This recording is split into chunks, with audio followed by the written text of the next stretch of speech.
Quick 25ಗೆ ಸ್ವಾಗತ. ನಾನು ಮಧು ನಾಗರಾಜ್. ಈ ಕ್ಷಣದ 25 ಸುದ್ದಿಗಳನ್ನ ಕ್ವಿಕ್ ಆಗಿ ನೋಡ್ಕೊಂಡು ಬರೋಣ. ಧರ್ಮಸ್ಥಳದಲ್ಲಿ ಶೋಧ ನಡೆಸಿದ 10 ಪಾಯಿಂಟ್ಗಳಿಗೂ ಭದ್ರತೆ ಮುಂದುವರಿಸಲಾಗಿದೆ. ಜೊತೆಗೆ ಉಳಿದ 3 ಪಾಯಿಂಟ್ಗಳಿಗೂ ಗನ್ಮ್ಯಾನ್ಗಳ ನಿಯೋಜನೆ ಮಾಡಲಾಗಿದೆ. ನಾಳೆ ಮತ್ತೆ ಶೋಧ ಕಾರ್ಯ ನಡೆಯಲಿದ್ದು, ಹೀಗಾಗಿ ಸಾರ್ವಜನಿಕರ ಪ್ರವೇಶ ನಿಷೇಧಿಸಲಾಗಿದೆ. ಧರ್ಮಸ್ಥಳದಲ್ಲಿ ಹೆಣ ಹೂತಿಟ್ಟ ಪ್ರಕರಣದ ಶೋಧ ಸಂಬಂಧ ಗ್ರೌಂಡ್ ಪೆನೆಟ್ರೇಟಿಂಗ್ ರಾಡರ್ ಬಳಸಲು ಕೋರಲಾಗಿದೆ. ಅನಾಮಿಕ ಸಾಕ್ಷಿದಾರನ ಪರ ವಕೀಲರು ಈ ಬಗ್ಗೆ ಎಸ್ಐಟಿಗೆ ಮನವಿ ಮಾಡಿದ್ದಾರೆ. ಆಧುನಿಕ ತಾಂತ್ರಿಕ ಉಪಕರಣ ಬಳಸಿ ಉತ್ಖನನ ಮಾಡಿ ಅಂತ ಮನವಿ ಮಾಡಿದ್ದಾರೆ. ಧರ್ಮಸ್ಥಳದಲ್ಲಿ ಶವಗಳನ್ನು ಹೂತಿರುವ ವಿಚಾರದಲ್ಲಿ ನಿಮ್ಗೆ ಎಷ್ಟು ಗೊತ್ತೋ ನಮಗೂ ಅಷ್ಟೇ ಗೊತ್ತು ಅಂತ ಗೃಹ ಸಚಿವ ಪರಮೇಶ್ವರ್ ಹೇಳಿದ್ದಾರೆ. ತನಿಖೆ ಹಂತದಲ್ಲಿ ಸರ್ಕಾರ ಮಧ್ಯಪ್ರವೇಶ ಮಾಡೋದಿಲ್ಲ ಅಂತ ಸ್ಪಷ್ಟಪಡಿಸಿದ್ದಾರೆ. ಮಗನ ಜೀವನ ಪರ್ಯಂತ ಶಿಕ್ಷೆಯಿಂದ ಮನನೊಂದ ಮಾಜಿ ಸಚಿವ ಎಚ್.ಡಿ. ರೇವಣ್ಣ ಮೌನಕ್ಕೆ ಜಾರಿದ್ದಾರೆ. ಬಸವನಗುಡಿ ನಿವಾಸದಲ್ಲಿ ಮಾಧ್ಯಮದವರ ಜೊತೆ ಏನನ್ನೂ ಮಾತನಾಡದೆ ರೇವಣ್ಣ ತೆರಳಿದ್ದಾರೆ. ಕೋರ್ಟ್ ತೀರ್ಪಿಗೆ ಯಾರೇ ಇದ್ರೂ ತಲೆ ಬಾಗಬೇಕಾಗುತ್ತೆ ಅಂತ ನಿಖಿಲ್ ಕುಮಾರಸ್ವಾಮಿ ಹೇಳಿದ್ದಾರೆ. ಪ್ರಜ್ವಲ್ ಮೇಲೆ ಆರೋಪ ಬಂದ ವೇಳೆ ಪಕ್ಷದಿಂದ ಅಮಾನತಿನಲ್ಲಿಟ್ಟಿದ್ರು. ಆಗಿನ್ನೂ ಆಪಾದಿನೋ ಅಥವಾ ಅಲ್ಲೋ ಅನ್ನೋದು ಗೊತ್ತಿರಲಿಲ್ಲ. ವರಿಷ್ಠರ ತೀರ್ಮಾನದ ಸ್ಪಷ್ಟತೆ ಅರ್ಥ ಮಾಡ್ಕೊಳ್ಬೇಕಾಗತ್ತೆ ಎಂದರು. ಪ್ರಜ್ವಲ್ಗೆ ಆದ ಶಿಕ್ಷೆಯಿಂದ ಬಿಜೆಪಿಗೆ ಮುಜುಗರ ಇಲ್ಲ ಅಂತ ಕೇಂದ್ರ ಸಚಿವ ಪ್ರಹ್ಲಾದ್ ಜೋಶಿ ಹೇಳಿದ್ದಾರೆ. ಕೋರ್ಟ್ ತನಿಖೆ ಮಾಡಿ ತೀರ್ಪು ಕೊಟ್ಟಿದೆ. ತಪ್ಪು ಮಾಡಿದವರಿಗೆ ಶಿಕ್ಷೆಯಾಗಿದೆ ಅಷ್ಟೇ.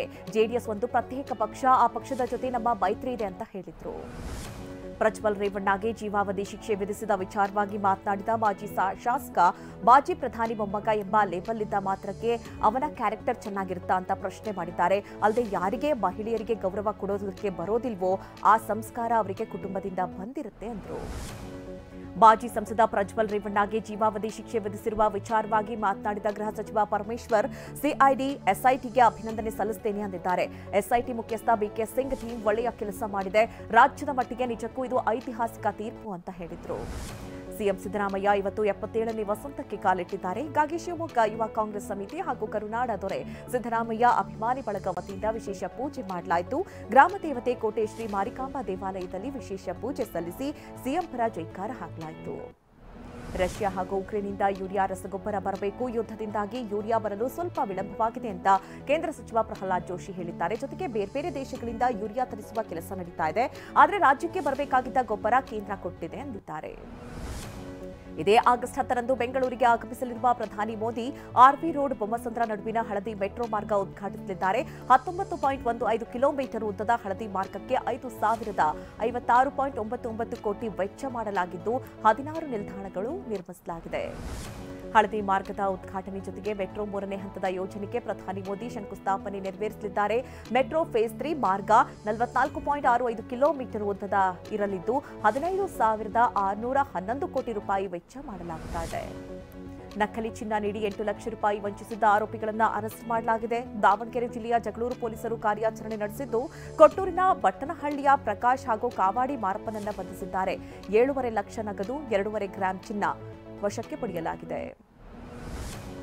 ಬೆಂಗಳೂರಿನ ರಸ್ತೆ ಮಧ್ಯೆಯೇ ಲ್ಯಾಂಬೋರ್ಗಿನಿ ಕಾರ್ನಲ್ಲಿ ಬೆಂಕಿ ಕಾಣಿಸಿಕೊಂಡಿದೆ. ನಿನ್ನೆ ಸಂಜೆ ಘಟನೆ ನಡೆದಿದ್ದು ತಡವಾಗಿ ಬೆಳಕಿಗೆ ಬಂದಿದೆ. ಸಂಜೀವ್ ಎಂಬುವವರಿಗೆ ಸೇರಿದ ಲ್ಯಾಂಬೋರ್ಗಿನಿ ಕಾರಿನಲ್ಲಿ ಅವಘಡ ಸಂಭವಿಸಿದೆ.